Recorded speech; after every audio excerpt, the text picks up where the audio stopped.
Hello, all of my subscribers, free and paid, to Fool's Gold Confessions from an Educated Fool. This is Donald Earl Collins again, coming to you on Tuesday, May the 13th. This is a special day for me. This is the day that I knew for sure that I was going to college. This is the day that I took in 11th grade when I was in high school, Mount Vernon High School, Mount Vernon, New York. I took the AP US History exam on this day. I walked into the media center, what we used to call the library back in our day in 1986, um, to take the AP push exam and get a five on it. And I knew I was going to get a five, and five meant 6 college credits, where I didn't have to pay for college those out of those 6 credits. And I figured this is the day that I really knew that I was going to be a college student. I knew it. I mean, I've been striving for this since the end of 7th grade, but I knew on this day that this is going to help me go to college. And so, it's one of those milestone days. It has other significance, which I'll talk about later on down the line. But today, in talking about my plans, with everything that I plan on doing, I want to say this to just sort of lay out where I am right now, why I'm doing what I'm doing. See, for me, I w- it- when I think of myself as a writer, I think about books. I think about writing essays that turn into books. Think about chapters that turn into books. I think about stories and storytelling and turning those into books, whether through creative means or just through narrative, just plain old narrative storytelling of real life kinds of things or character development and those sorts of things. I think about all of those things and from a standpoint of book writing. But with my second book, Boy Out the Window, I had no resources to hire someone to help me edit the book, no resources in terms of being able to find an agent. I basically I went to something like 130 agents between 2007 and 2012 to try to find an agent to help me publish the book in a traditional mainstream commercial publisher kind of way. And outside of the first year and a half, where maybe a handful of people showed enough interest to at least read a few chapters or just get the sense of the concept, no serious interest, especially once the Great Recession hit. And apparently had an impact on the publishing industry as much as it did anything else, too. Not to mention the consolidation of media and so on. And, with all of that, I've spent the last few years and working on the book idea that I have now, which is, it's not just the book idea, the manuscript I have now, spinning Sage's Gold, right? Which is the opposite of what this site is named. The site was named in part to be the opposite of what that book was supposed to be, even though it's on the same topics. Um, I wanted to make sure that I did all the right things. I wanted to find an agent, or if not, short of finding an agent, find an indie press or an academic press that published, prose and narrative and other kinds of things to try to do those sorts of things. And so I didn't just do that in the US. I did that all over. But in the process of doing that, I also realized I needed to raise my profile. I needed to have a platform to be able to do so. And through freelance writing over the last 10 and a half years, and particularly becoming a contributing writer to Al Jazeera, who's published pretty much about a third of all the stuff that I've published, maybe between a quarter and a third, all the stuff I've published since the beginning of 2015. I have succeeded in doing that in social media. I've done that in terms of doing interviews. I've done that in terms of publishing lots of different op-eds and feature articles, a couple narrative pieces even, and so on and so forth. But, you know, it, but the truth of the matter is that I've spent so much time doing that I haven't spent nearly as much time through the ways in which I should go out and publish the material that I have that's book manuscript length. And I actually have 2 projects I've worked on in the last 10 years that have chapters, essays, that are book manuscript length. One of them being Spinning Sage's Gold, right? Looking at narcissism, racism, the West, through the lenses of Afrofuturism, critical race theory, and Pan Africanism, right? And being able to have a dialogue between where we are in our autocratic, let's have genocides and capitalism burning down the world, climate change kinds of things, and trying to figure out, well, what do things look like if we somehow sort of succeed and survive this, get rid of the West as being the dominant culture in the world and have a post-Western future. That meant thinking through things in ways are that border on the fictional, right? To bring fictional in. So therefore, what I did was I took essays that I wrote about the here and now and predicting the future that, well, not so much predicting, but seeing where things are and going, well, our future's not going to be that great.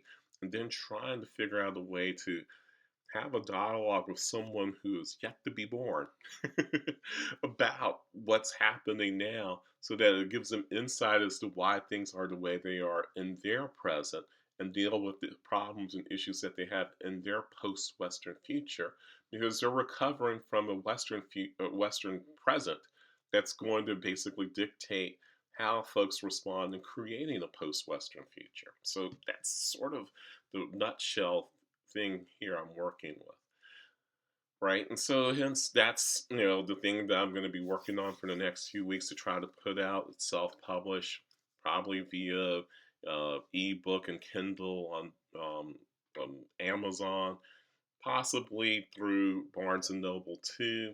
And I'm thinking about whether I should put out a hardback first or paperback first, but we're at the very first stages of doing this, right? I might not have all the resources I want in terms of financial and other material resources to do this, but I do have resources I've built up in terms of a platform and a profile and and stuff that I've done as a result of the work that I've done writing over the years has helped me get to this point at the same time. So we're going to try to make this work, and of course Yoda would say not just try, do, right? But I'm not Yoda. Anyway, it does remind me though of one story that I've thought about writing about. For years thought about writing about, but it's about the roles we play in our own lives, right? Yeah, that the late Vernell Lilly, who was a professor of acting and theater in the Black Studies slash Africana Studies department at the University of Pittsburgh when I was an undergrad at the University of Pittsburgh in the late 80s and early 90s, once said to me, she actually had a 10-minute conversation with me about trying to convince me to be in one of her plays as an extra.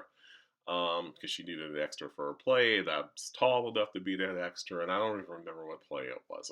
This was during my junior year, my third year at Pitt. But she stops because I'm having a conversation with the administrative assistant who happens to be the mother of one of my friends at Pitt, right? And so we're having this conversation in the department, and she stops me and says, "Hey, do you want to act?" And I'm like, What are you talking about? I mean, you should like." And she says to me, she gets really serious with me. So I was like, okay, she's being really serious about this. I'm like, should I really consider this or not? But she starts talking about how you are an actor. I've seen you around here. I've seen you on campus. You have acting skills. You play a role.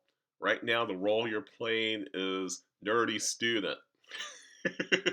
And I'm like, really? So I'm playing a role. And I'm like, but you are excellent at it. Whatever role you decide to play, you put your full self into it.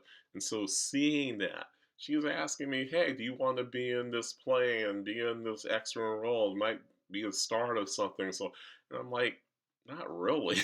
People don't usually just come up to people and ask them to act. And I didn't know who Vernell Lilly was at the time. I'd heard her name, knew what Kuntu Repertory Theater was. That was the big platform that those who are drama majors or theater majors or acting majors or minors at Pitt, who were African American, went to try to act in different roles.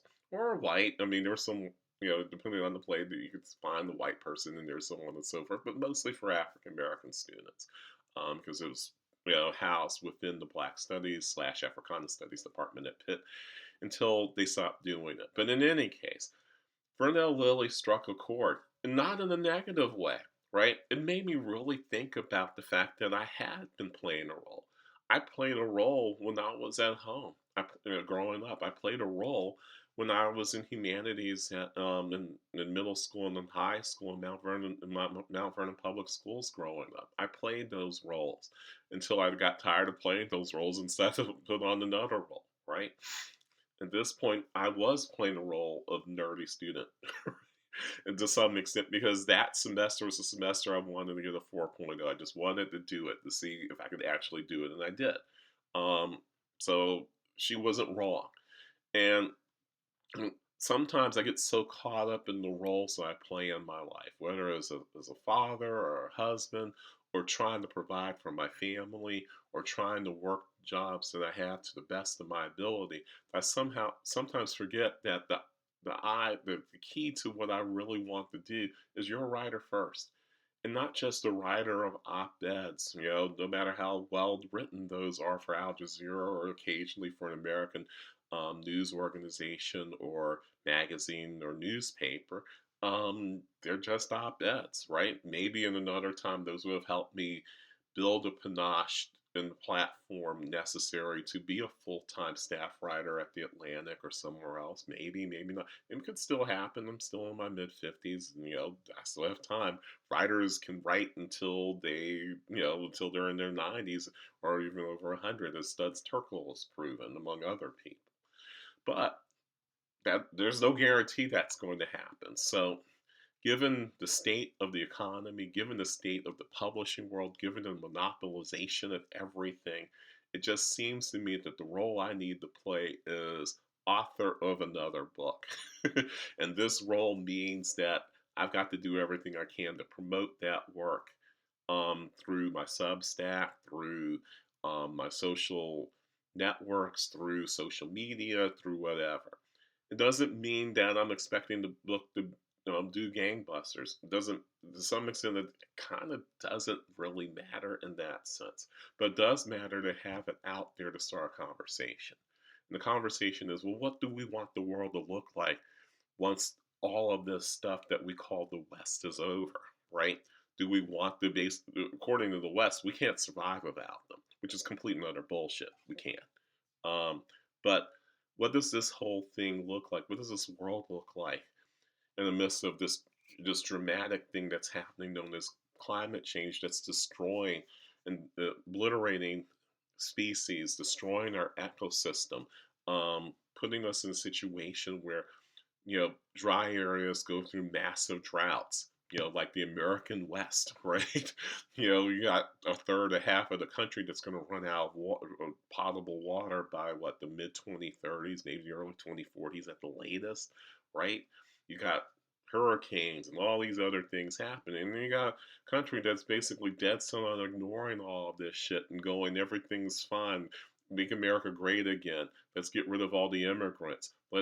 Get rid of all the autistic people. Let's make sure black people can't get jobs that are, other than, janitor or farmer or whatever menial work we can give them, right? That kind of thing, right? Make sure women are doing nothing but having babies. That kind of thing, right? So we're living through all of this crap.